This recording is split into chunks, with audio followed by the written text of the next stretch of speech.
Good afternoon, and thank you for joining Airbnb's earnings conference call for the first quarter of 2021.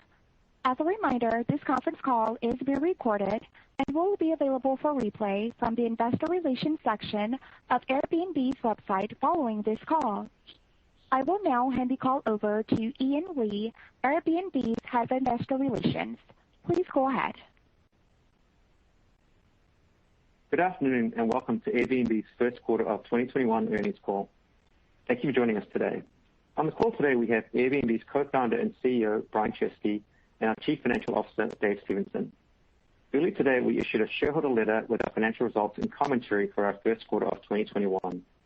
These items are also posted on the investor relations section of Airbnb's website. During the call, we'll make brief opening remarks and then spend the remainder of the time on Q&A. Before I turn it over to Brian, I'd like to remind everyone that we'll be making forward-looking statements on this call that involve a number of risks and uncertainties. Actual results may differ materially from those expressed or implied in the forward-looking statements due to a variety of factors. These factors are described under forward-looking statements in our shareholder letter and in our Form 10-K filed with the SEC on February 26, 2021. We urge you to consider these factors and remind you that we undertake no obligation to update the information contained on this call to reflect subsequent events or circumstances. You should be aware that these statements should be considered estimates only and are not a guarantee of future performance. Also, during this call, we will discuss some non-GAAP financial measures. We provided reconciliations to the most directly comparable GAAP financial measures in the shareholder letter posted to our investor relations website. These non-GAAP measures are not intended to be a substitute for our GAAP results. And with that, I'll pass the call to Brian. All right. Thank you very much, Ian, and thank you everyone for joining us today. I want to start by acknowledging the state of the pandemic. COVID-19 cases continue to surge in parts of the world, such as India, and our thoughts go out to our hosts, guests, and employees in India during this difficult time. There's much more work to do to limit the spread of the pandemic, and many people are still hurting. And we know how lucky we are to be in the position we're in today. 2020 was a year that none of us will ever forget. It was also a year when travel fundamentally changed forever. Airbnb changed as well. We sharpened our focus on our core business of hosting, and we got back to our roots, back to what is truly special about Airbnb, the everyday people who host their homes and offer experiences. And we emerged as a stronger and more efficient company. Our business rebounded faster than anyone expected, and it showed that as the world changes, we are able to adapt. Now turning to our Q1 results. Our business dramatically improved with the rollout of vaccines and the easing of some travel restrictions. While conditions aren't yet normal, they are improving. People's desire to travel, combined with our tightly managed expenses, drove a return to our positive top-line growth with materially improved adjusted Ebitda. In Q1, our revenue was $887 million. This was an increase of 5% year over year, and it exceeded Q1 2019 levels as well. But here's the most important fact. Our business improved without the recovery of two of our strongest historical segments, urban travel and cross-border travel. We expect the return of urban and cross-border travel to be significant tailwinds over the coming quarters. Now, as our top line recovers, we are maintaining our focus and our financial discipline to improve our profitability. Our adjusted Ebitda loss was $59 million. This was approximately $190 million better than the same period in 2019, and it was $275 million better than a year ago on essentially the same revenue. Now, these results show that we are improving our variable cost. We're being disciplined with our marketing and our fixed cost. Our strong performance also indicates the beginning of the travel rebound. Just a few hours ago, the director of the Centers for Disease Control said, quote, "If you are fully vaccinated, you can start doing the things that you had stopped doing because of the pandemic," end quote. What we think this means is that more people will be comfortable traveling. And it further strengthens our view that we are going to see a significant travel rebound. In fact, we expect this rebound to be unlike anything that we have ever seen before. And we expect travel to be very different than before. People are discovering that they don't have to be tethered to one location to live and work. And what this means is that people are more flexible about where and when they travel. People can now travel anytime. People are also traveling everywhere. They're not just going to the same 20 or 30 cities. They're visiting smaller cities, towns, and rural communities. And when people do travel, they're staying longer. 24% of our nights booked in Q1 were for stays of 28 nights or longer. People are not just traveling on Airbnb, they're now living on Airbnb. And these trends are not going away. The world is never going back to the way it was, and that means that travel is never going back to the way it was either. So let me tell you about what we're doing to prepare for what's ahead. Our single priority in 2021 is to prepare for the coming travel rebound. To do this, we're perfecting the end-to-end experience of our core service. This includes educating the world about hosting, recruiting more hosts, simplifying the guest experience, and delivering a world-class service. Now I'm going to briefly share how we're executing against each of these areas. First, we are educating the world about what makes Airbnb different: hosting. In late February, we launched our first large-scale marketing campaign in 5 years, made possible by Host. We're educating guests about the benefits of being hosted, and we're inspiring more people to become hosts. Now, while it's still early, the campaign is being well received. In markets where we're running the campaign, overall traffic is up, first-time bookers are up, traffic from prospective hosts is up, and our brand favorability is up. Second, we are recruiting more hosts, and we are setting them up for success. To build on the momentum of our marketing campaign, we launched an accompanying digital campaign that's focused on recruiting new hosts. And we've completely redesigned the end-to-end experience of being a host on Airbnb. We're making it easier for anyone to start hosting. Third, we are simplifying every part of the guest experience. In February, we launched a flexible dates feature. It allows guests to browse options while being flexible on the exact dates of their trip. Now, since the feature launched, there have been more than 90 million flexible date searches on Airbnb. 90 million searches since just February with flexible dates, this new feature we created. And guests who use this feature have converted at a higher rate than guests who do not. Now, this is just one of many improvements that we are making to the guest experience. And finally, whenever our guests or hosts need us, we must deliver world-class service. So to prepare for the travel rebound, we're improving our community support products, enhancing our safety protocols, and we're scaling our operations by ramping our third-party support. Now, I want to wrap by highlighting a major announcement that we have coming up in less than 2 weeks. On May 24th, we will announce the most comprehensive update to the Airbnb service in 12 years. As part of this special announcement, we're going to share insights on how travel is fundamentally changing, along with the updates we've made to prepare for what's ahead. We're going to unveil a simpler and more inspiring guest experience, and we are going to show you upgrades that make it even easier to be a host on Airbnb. So to watch the announcement, visit Airbnb.com on Monday, May 24th. So to summarize, we're pleased with the strong Q1 results. We are encouraged by the trends that we're seeing driving these results, and we are executing against our 2021 plan to prepare for the travel rebound. And we think this travel rebound will be unlike anything we've seen before. We think this is a travel rebound of the century. So travel is coming back, and Airbnb is ready. And with that, Dave and I look forward to answering your questions. At this time, I would like to remind everyone, in order to ask a question, press star and the number 1 on your telephone keypad. And your first question comes from Justin Post with Bank of America. Great. Thanks so much for taking my question. I guess I really want to focus on behavior change, which could benefit the company, first hosts and also guests.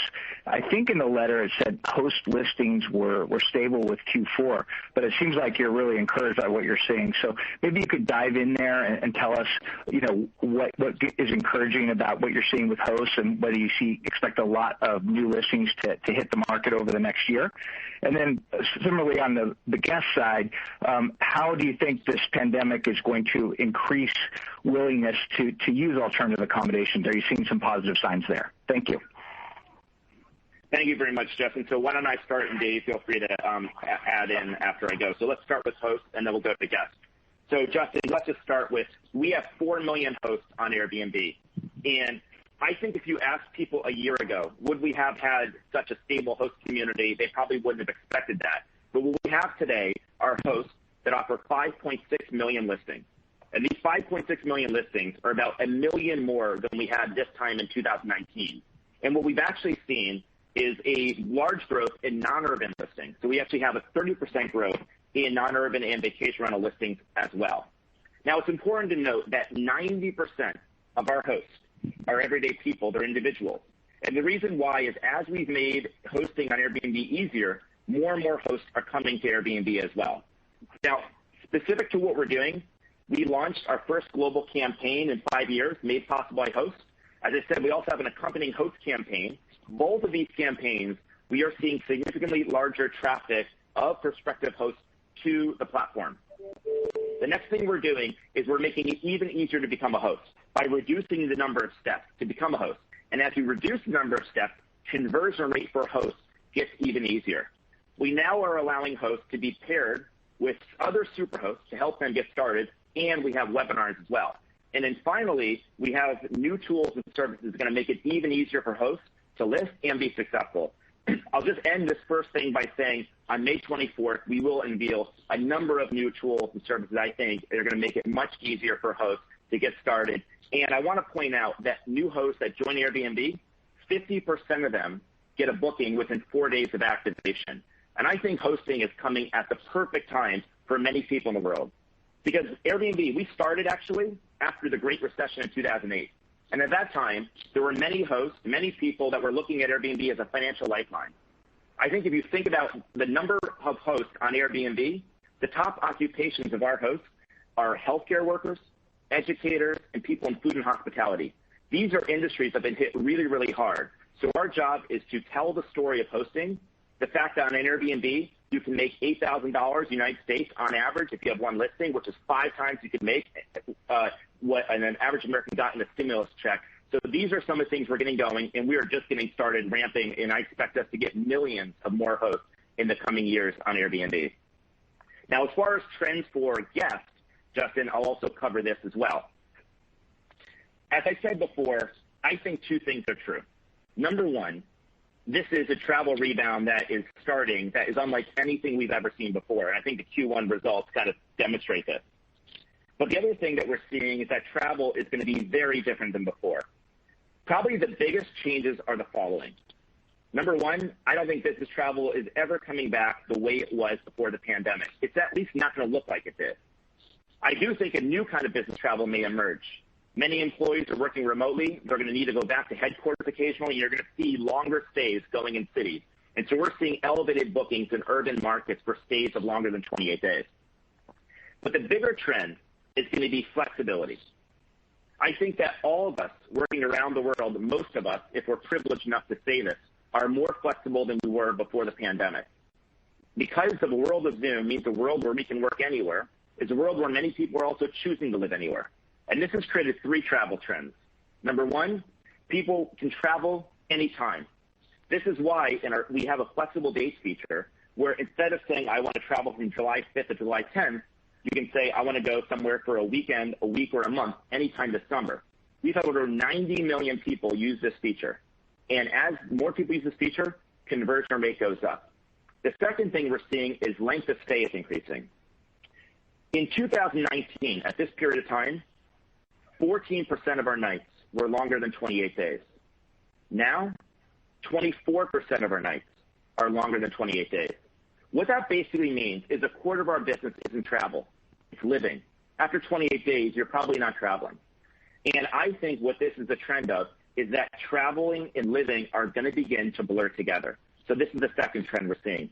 And the third is people are now traveling everywhere. If you look at the concentration of our revenue, it is much more distributed than it was a couple years ago.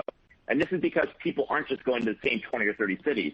They are getting in cars and they're traveling to small towns, rural communities, many of which don't even have a hotel.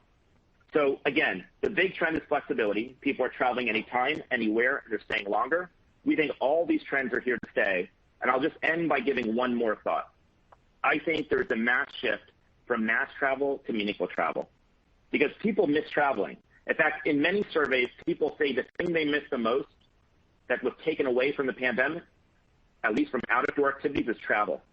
But they don't miss business travel. They don't miss standing in a line in front of a museum or a landmark, getting a selfie stick, getting a photo with a selfie stick. What they really miss is spending time with the people they care about. And we call this meaningful travel with your friends and family. We think Airbnb is really a great way to do that. So those are the trends that we're seeing. The two trends I do think are going to inverse are we are going to see a recovery of urban travel and a recovery of cross-border. This has been our bread and butter before the pandemic, and I think those are significant tailwinds for us. Great. Thanks for that very detailed answer. Appreciate it. And your next question comes from Mario Lu with Barclays. Great. Thanks for taking the questions. The first one's on listings counts. So you said you have similar levels to last quarter, around 5.6 million. But with this hosting campaign that you guys are running, is there like a timeline that we should expect to drive that number up? Or, you mentioned in the past that a quarter of guests eventually become hosts. When should we expect that number to increase? Yeah, Dave, why don't I give you this question? And it's a great question, Mario. And I'll also say that in Q1, 28% of our hosts were now prior guests as well. So that number is increasing. But Dave, I'll hand it over to you. Yeah, to be clear on the stat, it's that of guests, 25%, up 24% were former new hosts were former guests. So just to be clear with the percentage. It's early. We're seeing strong listing count, 5.6 million. It's been very stable. I think actually one of the things that's been really impressive during this time is that our host churn in Q1 21 is actually lower than our host churn in the same period in 2019. And actually our churn in 2020 was even lower than what it was in 2019. So I just think it all just shows kind of the resiliency and the stability of our supply. And we're just optimistic that as things continue to rebound, as we continue to educate people about the benefits of hosting and all of the tailwinds that Brian just outlined, we'll continue to see a strong host growth going forward. Great. And just one follow-up on domestic versus international. So I'm not sure if you can see this in your data yet, but just curious to hear if you've seen some substitution in terms of domestic bookings versus international as the vaccine rates increase. And do you think the domestic rates, will remain above 2019 levels even after borders open up? Thanks. Yeah, Dave, you want to take this one as well? Yeah, it's unclear exactly where everything will settle out for domestic versus international. Clearly, right now, 80% of our nights in Q1 were domestic. So we've seen domestic travel being consistent, the strength all around the world. Historically, our strength has obviously been in urban areas and cross-border. So prior to kind of the pandemic, I think about 50% of our nights were actually cross-border nights. And obviously, with that not occurring, clearly there's going to be some substitution where people are going to stay domestically where they might have taken a cross-border trip. But again, our urban cross-border has been our strength. We know that many of these trips will be are incremental and such that when travel rebounds to a more typical state, we'll have growth in overall travel just due to the hesitancy, right? People are hesitant to travel right now if they aren't vaccinated or maybe even can't travel due to some of the lockdowns on borders. So we know that many of the trips will be coming back and will be incremental to what we're seeing today. Great. Thank you. And your next question comes from Colin Sebastian with Baird. Thanks. Good afternoon. I have a couple of questions on investments and spending. I guess first off, what gives you the confidence that you can moderate sales and marketing spend in the second half without impacting bookings or listing levels, if that's still the plan? And then in terms of product development, obviously, Brian, you'll be making some announcements soon, but how are you thinking about the pace of R&D or product development spend now that business appears to be returning to normal or whatever normal means now? Is it perhaps time to look at re-accelerating hiring, or what are your thoughts on that? Thank you. Yeah, thank you very much, Colin. Dave, why don't I take this at a high level, and you can obviously go into more detailed analysis. So, Colin, a couple things. Let me just first start and talk about our marketing strategy, and then I'll answer your very specific question about H2 marketing. First of all, we take a very different approach to sales and marketing, I think, than our competition. What we have is a full funnel integrated approach to marketing. And what we integrate is PR, brand marketing, and performance marketing. And really, PR, in addition to word of mouth, is the thing that really built our brand over the last 10 years.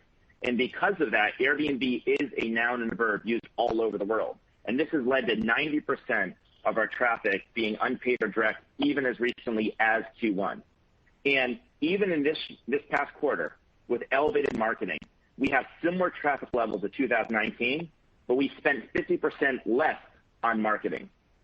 So we think that if you have a product that is unique and different, that the role of marketing isn't to buy customers, and the role of marketing is not sizzle. The role of marketing is education.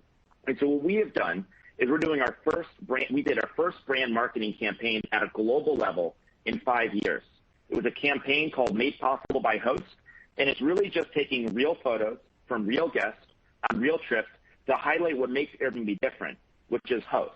We want our host to be as mainstream as the homes and spaces on Airbnb. Now, while the results are still early, as I said, we have seen elevated traffic levels. And to answer your question on H1 versus H2, we decided to front load spending. We were prepared for a travel rebound unlike any other, so we didn't want to spread the money over the course of the year. So we disproportionately put the spending in H1 to really capture as much of this demand as possible. And I think what we're seeing is that timing is going to bear out to be the right timing. And then as far as why don't I also answer product development at a high level, and then Dave, you can also go in. So at a high level for product development, here's what we've learned. Before the pandemic, we were a divisional structure. We had our core business of homes. We also had a business travel. We were working on a number of other divisions. We had many divisions. And because we had many divisions, we had multiple product development groups. And what we did is when we became a functional organization and we got much more focused on hosting, we realized that we could be much, much more efficient. It's one of the reasons our product development group is much smaller than it was 2 years ago. And that's allowed us to move really, really fast. And I hope that you see on May 24th that even despite the team being smaller and more nimble, we've been able to increase the pace of development. I think people are going to be really impressed by what we're able to deliver. So that's at a high level. But Dave, I don't know if you want to jump in and talk more specifically about the numbers. Yeah, I mean, our product development spend will increase at a lower rate than revenue. We're not going to have to add back significant number of fixed resources in order to accommodate the business that's back to the size of 2019 and beyond. So we're just going to be very disciplined in any additions to our expenses. And then, as Brian said, we're just seeing great success with our marketing strategy, which we actually started modifying prior to COVID, solidified during COVID, and are continuing to see strength here in Q1. So marketing as a percentage of revenue will be higher in this first half of the year than it will be in the second half of the year. But we're very encouraged by the results. Great. Thank you. And your next question comes from Naved Khan with Truist Securities. Yeah, thanks a lot. Brian, maybe give us your thoughts about the reopening of urban travel in terms of timing. How are you thinking about it? Is that something that you think might happen in the back half of this year, or you think that's further out? Yeah, thank you very much, Naved, for the question. Well, let me preface my answer with 2 comments. Number one, I'll try to be careful with predictions because anyone that was in the business of making predictions last year got humbled. The second thing I'll say is no matter what happens with travel, I think one of the things we showed last year is that our model is inherently adaptable. And so we are adaptable to any travel changes. But that being said, I do think we have quite a bit of data. And so with the data we have and we're seeing, I think I can give you some indications, although it's going to be a little hard to pinpoint. We are seeing that as restrictions lift and cross-border begins, more people travel to cities. We're also seeing that the nature of travel to cities is changing. For example, more and more people are booking longer-term stays in cities, so the length of stay is going up. And one of the things we know is that the longer you stay somewhere, the more you're inclined to stay in a home. So I think that as restrictions lift in countries, as vaccinations rise, we think this is a significant tailwind to both urban travel and cross-border travel. So we're very, very bullish. It's a little hard to pinpoint, but I think the comments from the head of CDC today, the lifting of restrictions across Europe, these are all really, really good signs. There's no reason this wouldn't be a huge tailwind to urban travel and cross-border. Yeah, our urban travel growth rate has increased every month this year and continues to do so through April and early May. So we're just seeing continued positive momentum. Thanks. That's very helpful. And maybe a quick follow-up, if I may. So Brian, you talked about business travel maybe becoming a little different, where people might just travel to headquarters and maybe rent, maybe an Airbnb. Do you see a good opportunity to maybe take share in the segment versus previously just targeting business travelers going into cities? Yeah, I mean, in New York City, in Los Angeles, a number of these cities, we almost have as many nights booked for stays longer than 28 days as we do stays under 28 days. In New York City, actually, the majority is over 28 days now. So I think that there's a huge opportunity. If you think about where business travel is going in the future, it seems completely intuitive to me that as companies offer more flexibility, more people are going to live around the world, but they're not all going to want to live remote. They're going to have to come back to visit. And so I think you're going to start to see longer stays. I think in addition to longer stays, you may also see business travelers traveling together. So let's say 3 different employees work in 3 different cities and they have to come back to headquarters. They may not all get 3 different hotel rooms or Airbnbs. They might get one house. They can split the costs. They can eat around the breakfast table in the morning. So I think the things that benefit Airbnb of business travel is group travel and longer stay travel. Those 2 things I think are disproportionately beneficial to do in homes, and these are general tailwinds for business travel. Now I want to be clear, people will of course travel for business again. I just think the bar to get on a plane to go to a meeting will be higher than before. Thank you. Your next question comes from James Lee with Mizuho. Great. Thanks for taking my question here. A couple questions regarding the supply side. And can you guys talk about maybe in supply and demand balance, by region a little bit here? Where do you see surpluses? Where do you see deficits? And are you also looking to increase your supply by tapping into professional hosts? I know 90% are individual or even hotel supply. And also secondly, and what are the key frictions that you're seeing right now for your hosts signing up and that you're looking to address with these new tools you're about to introduce? Thanks. Yeah, Dave, do you want to take supply and demand? I can probably take the increase in pro hosts and key frictions. Sounds good. Yeah, on supply and demand, really what we're seeing, because cross-border and urban travel has not yet fully rebounded, the places that we're seeing surpluses or deficits in demand, where we have surplus of supply, would be more urban markets. And where we can see some tightening of it, especially U.S. non-urban, for the peak of the summer, is clearly going to be some of the most constrained of our markets. So we're actively, working against each of those areas, but on each side.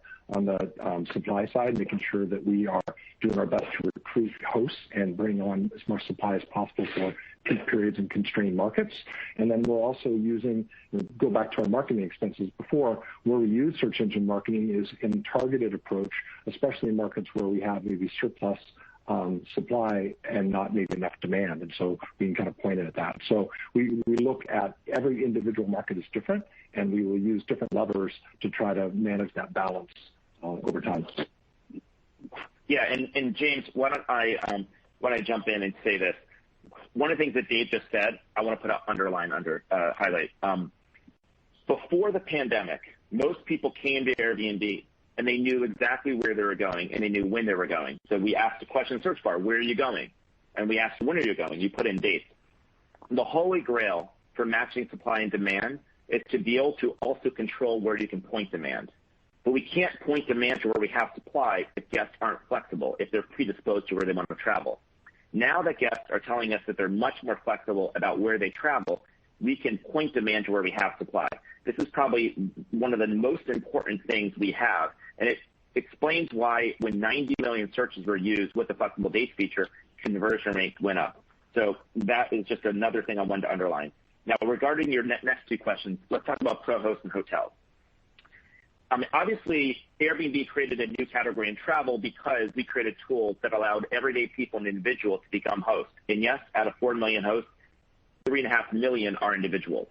That being said, we welcome all hospitality providers on Airbnb, and we have hundreds of thousands of professional hosts and professional hospitality providers. The way we think about it is when a guest comes to Airbnb, they're looking for a place to stay. And so we don't want them to leave without having found something they want.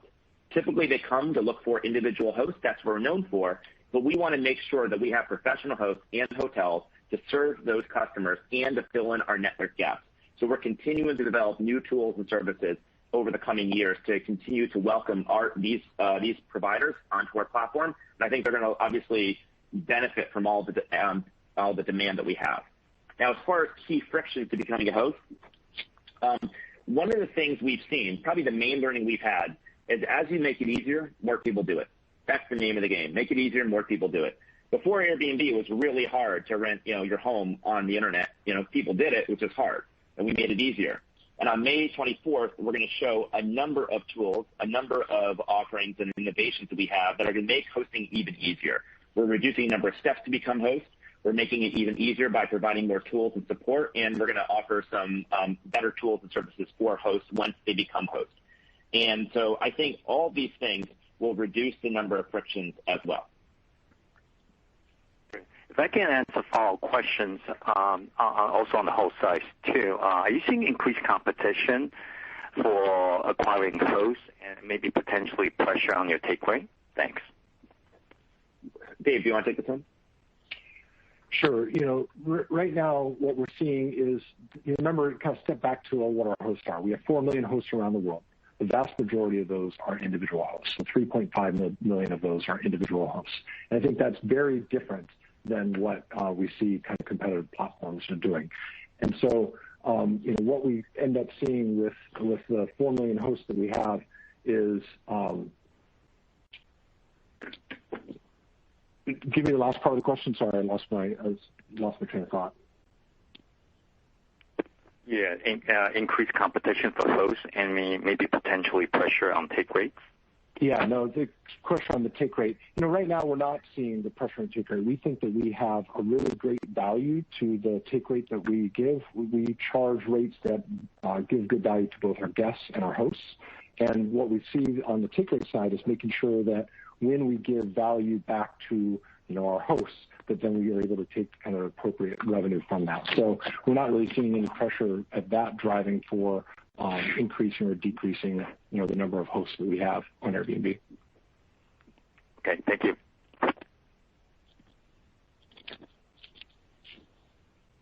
As a reminder, please ask only one question so that we can accommodate as many analysts as possible. And your next question comes from Brian Nowak with Morgan Stanley. Thanks for taking my questions. I have two. The first one is on the 2020 new users that you added. It was a great year to sort of add a lot of new users to the platform. Be curious to hear about what you're seeing from those new users from a retention or booking perspective now as you're into 2021, and how that compares to what you've seen in the user cohorts in the past. And the second one is to go a little bit more into the monetization or the take rate. Can you just talk to us about any of the tests or experiments you've been doing around insurance or ancillary service sales or tiered take rates or sponsored listings, and ways we can think about that take rate potentially adjusting over time for more services to your hosts or guests? Thanks. Yeah, thank you very much, Brian. Dave, why don't I take the second question, monetization take rate, but why don't you take the question on new users? What are we seeing from new users from retention and booking? Yeah, so what we're seeing for new users, it's early, but all of the early data for the new users that we've acquired here during 2020 is that the retention is very consistent with what we had for users in 2019 and before. So I think one of the benefits that we've seen in 2020 is just we've actually been able to lower the barrier for entry for new guests to kind of come to Airbnb and try us out for the first time. You don't have to hop on a plane. You don't have to go across the border. As you said, over 50% of our nights historically have been cross-border. You don't have to do that to try Airbnb. Now you can kind of drive just a couple hours down the road and go check us out. And what we're seeing from the early results is that the retention rates are very consistent with what we've seen in the past. And then on, Brian, to your question about monetization and take rate, we absolutely see lots of opportunities to increase our monetization and take rate for both guests and hosts. For example, one of the things we've said is that many of the tools and services we've offered in the last 5 years, the incremental, we haven't charged for. For example, unlike our competitors, we offer free protection of $1 million against theft, property damage, and personal liability in countries all over the world. And as we added these services, we do not charge incrementally for these. Our general principle is we always want to give away more value than we're taking, but we do think there's opportunities for us to offer some more tools and services to increase take rate. Now, that being said, focus is critical, and we are focused on the most perishable opportunity. The most perishable opportunity right now is to capture as much travel demand as possible and be ready before anyone else is for this travel rebound. So we are making sure that we have enough hosts for this travel season. We simplified the guest experience, and we're providing world-class support. So that's what we're focused on this year, but make no mistake, we have many opportunities in the years ahead. Great. Thank you both. And your next question comes from Mark Mahaney with ISI. Okay, I'll stick with one question. Just on the supply side, will you address the issue of whether increasing local restrictions is a factor that's limiting your supply especially in some of the larger cities? And I realize that travel hasn't really recovered there fully, but just address the issue of whether how much of a constraint new local regulations on rentals, et cetera, is on your ability to expand supply. Thanks a lot. Yeah, I can take this at a high level. Dave, you can feel free to jump in as well. Mark, thanks for the question. What we saw with COVID was actually a positive reset in our relationship with cities all over the world. Now, first, let me just start by saying we now collect and remit taxes in 30,000 jurisdictions. We've collected and remitted to date $2.6 billion of transient occupancy taxes. What happened with COVID is two things.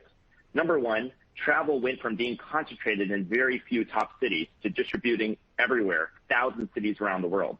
Though we do see an urban recovery, we don't see that trend completely reversing.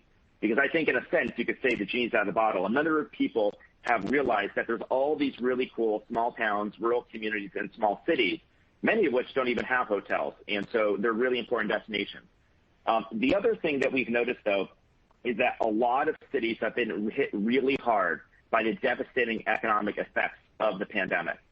So you'll see major cities have had major tourism shortfalls, major tax shortfalls. And because of this, what we've actually seen is a lot of cities reaching out to us. In fact, we struck over 100 partnerships over the course of just the pandemic with destination marketing organizations, which, as you know, are basically tourism bureaus and tourism arms. From Scotland to Portland, we've been doing partnerships with cities all over the world. And to scale our partnerships to thousands of cities, we launched last year the City Portal as well. So this is what we're seeing. I don't know if you want to add anything to that. I think that's key. We also added this new capability last year of the City Portal, which is another tool to enable cities to understand what goes on with our business in each of their communities. And we think that's been another positive tool for cities to feel like they can work with Airbnb to help their economies rebound. Okay. Thanks, Brian. Thanks, David. Thanks, Mark. And your next question comes from Jed Kelly with Oppenheimer. Hey, great. Thanks for taking my question.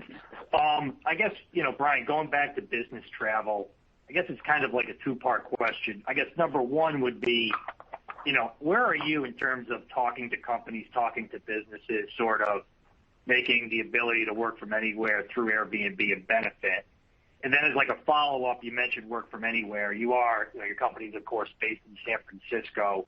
So how do you see basically potentially using the work from anywhere trends to sort of save costs to make your business more efficient if you can, have more employees working outside the Bay Area? Thank you. Yeah, these are two really good questions. Let me start with the first one. So as you point out, and as I said, one of the trends that has been pretty remarkable over the last year is as more people have more flexibility, they can work from home, and that means they can work from any home, often on Airbnb. And so one of the things we're doing is we're continually trying to make it even easier for guests to be able to search anywhere around the world. And on May 24th, we're going to show you some new tools and new ways to make the experience of searching on Airbnb, especially allowing you to search with more flexibility, even easier. Again, the type of flexibility we're looking at is people staying longer, booking anytime, and being able to go anywhere, not just to the same top destination. So we are going to continue to look at innovation in this area. And I think the other thing I'll just point out is, again, in 2019, only 14% of our nights booked were longer than 28 days. That's now 24%. And so we think this is a huge growth area for us. We think basically a quarter of our business is not even travel anymore. There's a lot of innovation opportunities for us. We're a design-led company at our heart, and I think that we're going to offer a lot of really interesting opportunities. Now, specific to our San Francisco employee base, let me talk a little bit about what I told our employees a couple weeks ago. I told them there's two guiding principles. Number one, we want to model the live anywhere lifestyle. So by modeling live anywhere lifestyle, we're going to allow more flexibility for our employees. So I told our employees they don't have to come back to the office until next September. We're going to allow a lot of flexibility. And even when we do ask people to come back, they're going to have a lot more flexibility than before. People aren't going to be expected to come back to the office 5 days a week, every week. We think that is really not how most workplaces in the 21st century are going to operate. That being said, as a creatively led company, we also do think that in-person collaboration is important. So we want to find some balance between modeling the live anywhere lifestyle and allowing for in-person creative collaboration. And that's what we're designing. We want to get it right. We don't want to rush into this. So that's what we're going to be working on over the course of next year. Thank you. And your next question comes from Justin Patterson with KeyBank.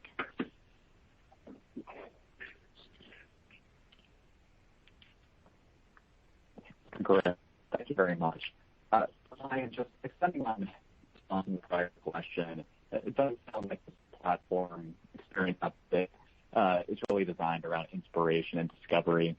Without spoiling your announcement on the 24th, I'm curious about how you think about the opportunity to broaden the funnel on Airbnb, provide inspiration for travelers as they think about places to stay and things to do, such that, Airbnb really starts to drive that initial inspiration and you just have a much broader spectrum of guests than before. Thank you, Jess. It was a little bit hard for me to hear you, but I think the question was, what are we doing to drive more inspiration and discovery on Airbnb, inspiring where you can go and what you can do, correct? I just want to make sure I could hear the end of that last question.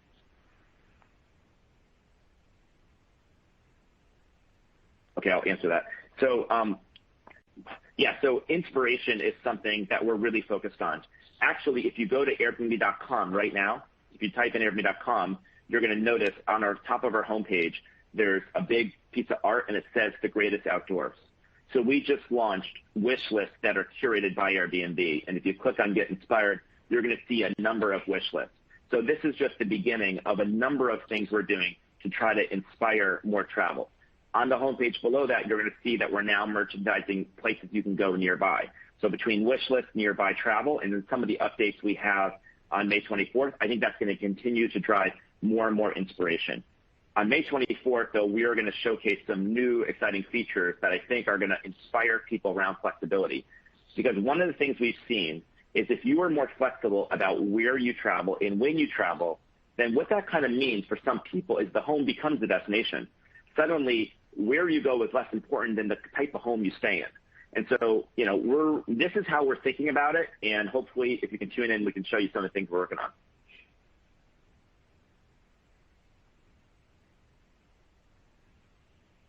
Your next question comes from Lloyd Walmsley with Deutsche Bank.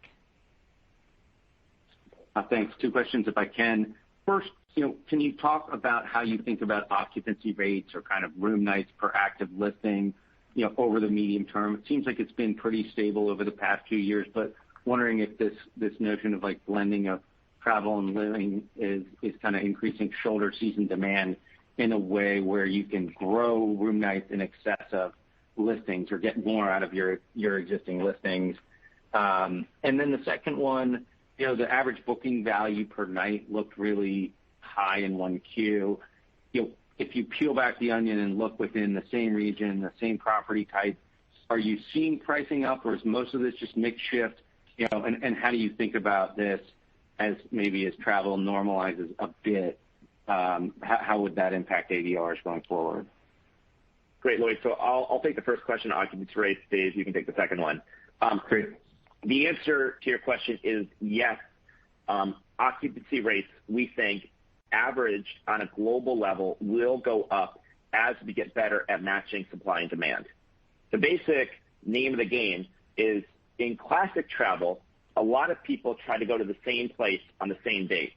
That's why kind of when you show up to Paris in the summer and there's a whole bunch of people in line at a landmark, it's because they're all going to the same place at the same time. So to increase occupancy rates, there's one of two things we can do. We can add more hosts to the same places that everyone's going to, or we can point demand to other places. And as length of stay increases, as people shift from going to 20 or 30 cities to thousands of communities, and as people become more flexible when they travel, we can then show them deals. We can show them, for example, I know you want to go to, we'll make up the place, France in July, but if you went in September, you could save a lot of money because there's fewer people there. Or we can point you, instead of in Paris, we can point you to Brittany or some other community. So there's a lot of opportunities for us, I think, to point demand to where we have available supply, which will allow us to steadily increase occupancy. So what it means is we don't need to increase supply linearly with increasing revenue. We can get more productivity out of the supply that we have. And Dave, I don't know if you want to take the ADR. Yeah, and our ADRs in Q1 were up 35% year over year. That was after being up 13% year over year in Q4. The significant majority driver of the ADR increase is driven by mix. The rebound has been earlier in the U.S., which has a higher average daily rate. It's been in non-urban, whole home, and even larger homes, and each one of those is just on average a higher ADR. So the majority of the ADR that we're seeing is from mix. When we actually look at some highly constrained markets in a highly constrained time period, we're seeing some pricing pressure within there that will drive ADR rates up, but the vast majority of it is just driven by mix. And the other thing I'll just say again is, another thing I'll just say is, as demand increases on Airbnb, that can also correspondingly increase supply. So again, one of the things we published in our S1 was 23% of our new available hosts in 2019 were guests. That increased to 28% of our new available hosts had started out as guests in Airbnb in 2020. So we also think there's a really interesting flywheel where we can point demand where we have supply. We have a muscle to continue to add hosts, but we can also convert guests to hosts. And as that number keeps increasing, that's another big lever for us. Got it. Thank you. And your next question comes from Brent Thill with Jefferies. Dave, I don't know any color you can add around the final unlock that comes over the next week of close to 500 million shares. I know not all those are eligible, but is there any way you could just frame that? There's been some fear of this unlock and what it means. Can you just any color around that you could give would be helpful. Yeah, Dave, you want to take that? Sure. So, we clearly our unlock comes on Monday, and the key thing that we're doing to try to make sure that we're ready for the unlock is to do what we've been doing, which is deliver outstanding results, deliver outsized kind of gross booking value, revenue, and driving for profitability. So there's not a lot more color I can give you on the unlock on Monday beyond that. Okay. Thank you.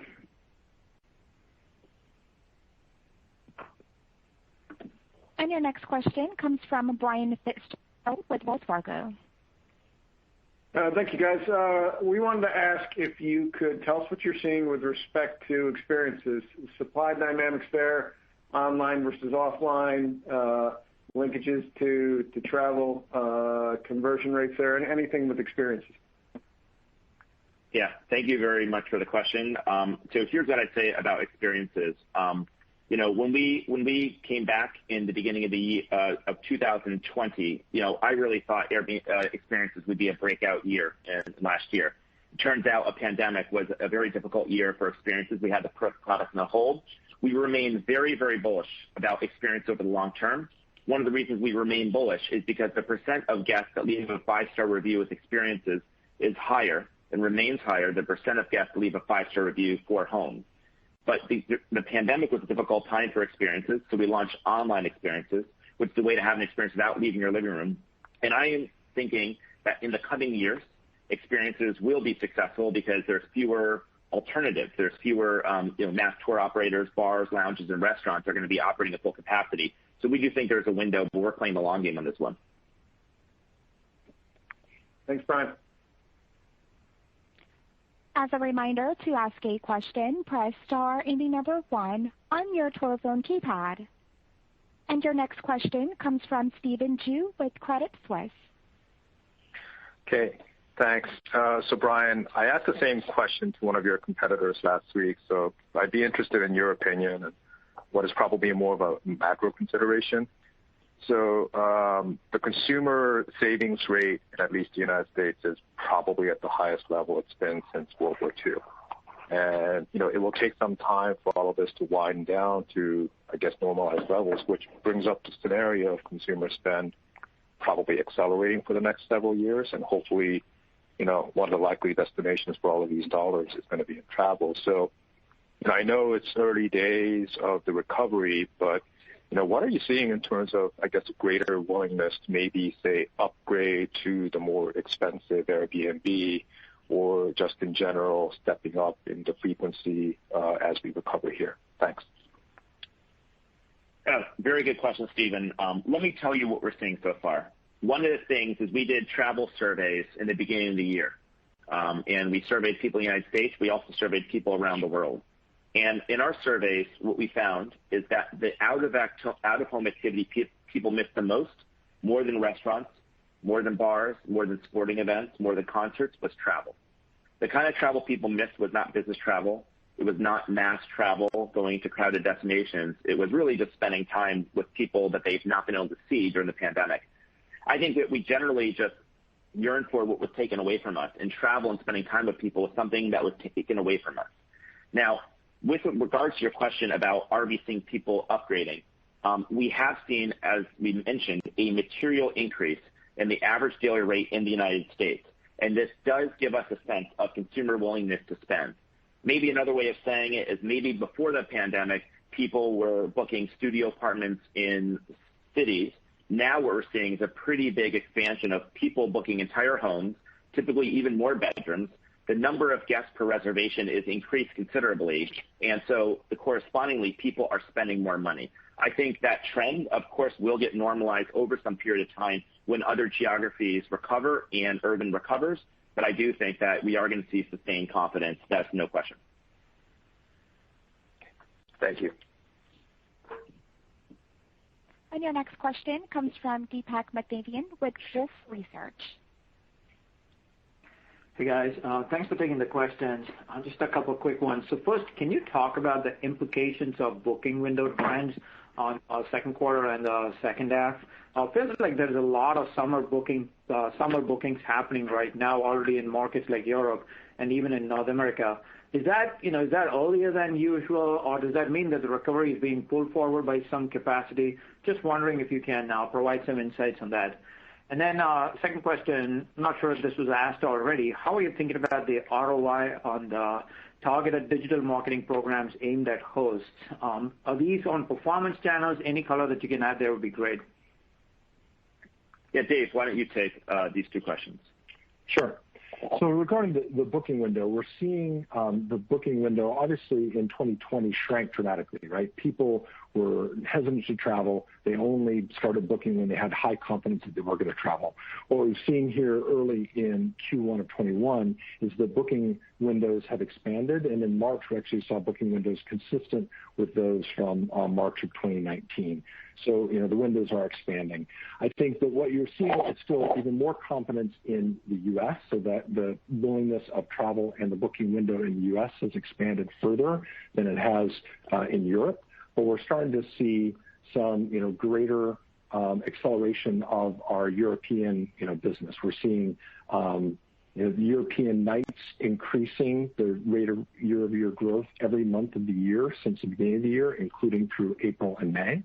And, we're seeing that as things like the lockdowns in France are removed, and after the UK Prime Minister announced plans to exit lockdown in February, we started seeing more acceleration in Europe. So the booking window trends are positive and give us encouragement for what we're going to see in the back half of the year, but we'll just have to see what the lockdowns and other kind of travel restrictions look like for Europe for the back half.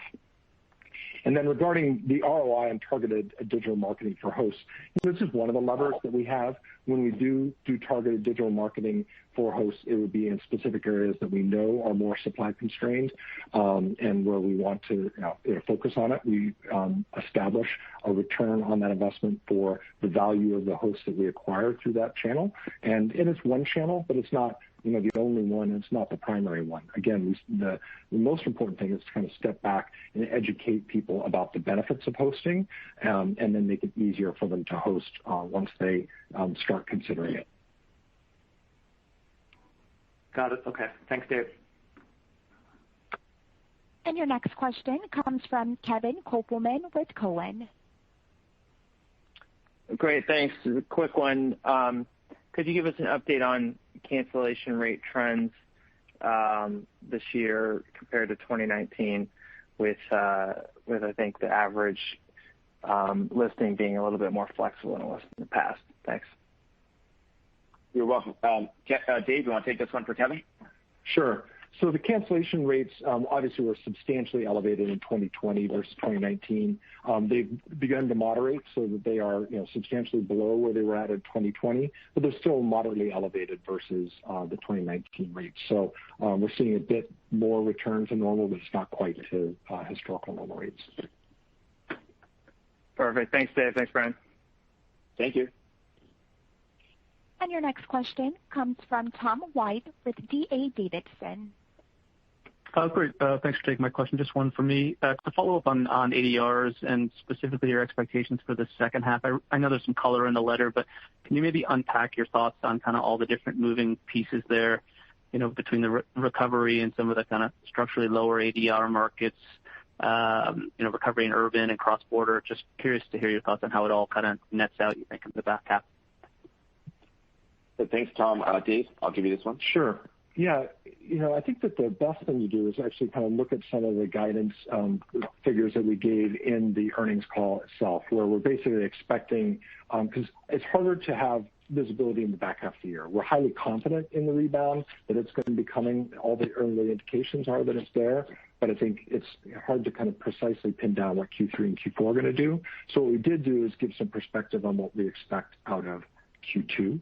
And that is that our gross booking value in Q2 of this year will be higher than in Q2 of 2019, and that our revenue rate in Q2 will be similar to that of 2019, and that our adjusted EBITDA will be break even to slightly positive in Q2 of this year. So I think those are kind of the key things, because as you said, as rebound comes back, the pace at which it comes back and the geographies that come back will all affect the mix of those ADRs, and we do expect the ADRs to moderate, but it's hard to perfectly pinpoint down the specific of that mix.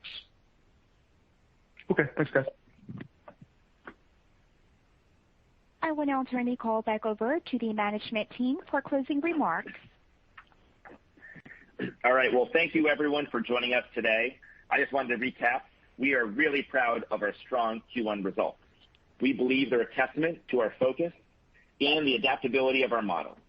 and we've shown over the past year that as the world changes, Airbnb can adapt.